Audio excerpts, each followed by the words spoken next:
Ang sarap talaga magkape, lalo na pag nakukuha natin yung sweetness na gusto natin, guys. So, lahi namin ang diabetic, kaya ginagawa ko talagang asukal yung pinakapaborito kong sugar substitute kasi nga sweet but zero calorie. Ito yung green stevia natin from stevia leaves. So, extract lang ang ginagamit pang patamis nito.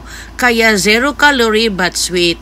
Ito talaga ang ginagamit ko maski sa pagluluto ko kasi nga is may lahi kaming diabetic, so prevention is better than cure.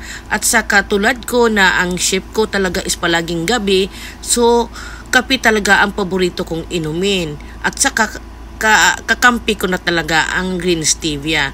So guys, nasa yellow basket natin, maski sa pagluto is ginagamit ko to. Maganda din to sa mga halo-halo. So sa anong pagkain na gusto nyong manamis-tamis, kasi ang isang sachet nito is powerful talaga, equivalent ng 3 kutsarita. So guys, maski half lang ang gagamitin mo nito is makukuha mo na talaga yung sweetness na gusto mo.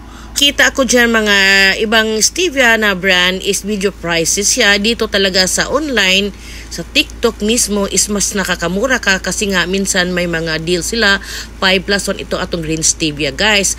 At saka minsan talaga is may free shipping pa. So ito din green stevia is matagal na din to sa supermarket. So guys, nasa yellow basket, i-avail nyo na.